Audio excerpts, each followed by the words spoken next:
2 वर्षापासून सुरू असलेला तो वाद, 5 कोटींचा मानहानीचा दावा आणि आता खाशाबा सिनेमाचं नेमकं काय होणार, हा सिनेमा प्रदर्शित होणार की नाही, याबद्दलची सगळी माहिती आज आपण या व्हिडिओमधून थोडक्यात जाणून घेण्याचा प्रयत्न करूयात। पण व्हिडिओला सुरुवात करण्याआधी मला एक गोष्ट क्लिअर करायची आहे। या व्हिडिओमध्ये मी जी काही माहिती सांगणार आहे ती माहिती मला लगावबत्ती या यूट्यूब चॅनलवर झालेल्या लेखक संजय दुधाणे यांच्या पॉडकास्टमधून मिळाली आहे। त्यामुळे या माहितीचे क्रेडिट्स लगावबत्ती या यूट्यूब चॅनलला जातात। चला तर मग जाणून घेऊयात हा वाद नेमका सुरू कधी झाला होता। संजय दुधाणे यांनी सांगितल्यानुसार 2019 मध्ये नागराज मंजुळे यांनी खाशाबा जाधव यांच्यावर सिनेमा बनवायचा विचार केला होता। मात्र हा विषय पुढे न्यायचा असेल तर त्यांना खाशाबांच्या कुटुंबियांशी बोलणं गरजेचं होतं। त्याचबरोबर खाशाबांच्या जीवनावर पहिलं पुस्तक लिहिणारे लेखक संजय दुधाणे यांच्याशीही चर्चा करणं आवश्यक होतं। यासाठी 2019 पासून नागराज मंजुळे आणि संजय दुधाणे यांच्यात अनेक भेटी झाल्यात। प्रत्येक भेटीत कधी कथेबद्दल बोलणं झालं तर कधी सिनेमाच्या हक्कांबद्दल। संजय दुधाणे यांच्या म्हणण्यानुसार सुरुवातीला त्यांना सांगण्यात आलं होतं की सिनेमाच्या कथेला त्यांचं नाव दिलं जाईल, मात्र पुढे गोष्टी बदलत गेल्यात।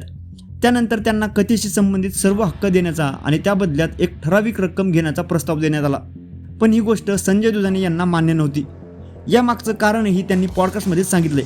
त्यांच्या मते खाशाबांवर पुस्तक लिहिण्यासाठी त्यांनी जवळपास 8 महिने मेहनत घेतली होती।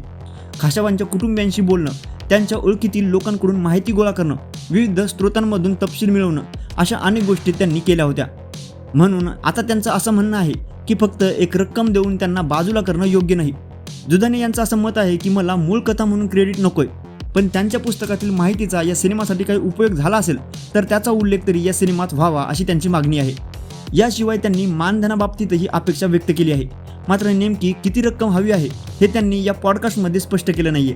आता दुसरीकडे नागराज मंजुळे यांचं या संपूर्ण प्रकरणावर नेमकं काय मत आहे किंवा त्यांची काय बाजू आहे याबद्दल अद्याप तरी सार्वजनिकपणे फारशी माहिती नाहीये। त्यामुळे या वादातील दुसरी बाजू नेमकी काय आहे हे सांगणं सध्या तरी कठीणच आहे। संजय दुधाणे यांनी सांगितल्यानुसार मागील 2 वर्षात या प्रकरणात जवळपास 10 वेळा कोर्टाच्या तारखा पडल्यात, मात्र अद्याप या प्रकरणातून कोणताही ठोस मार्ग निघालेला नाहीये। दरम्यान या वादाला आणखीन एक मोठं वळण मिळालं आहे।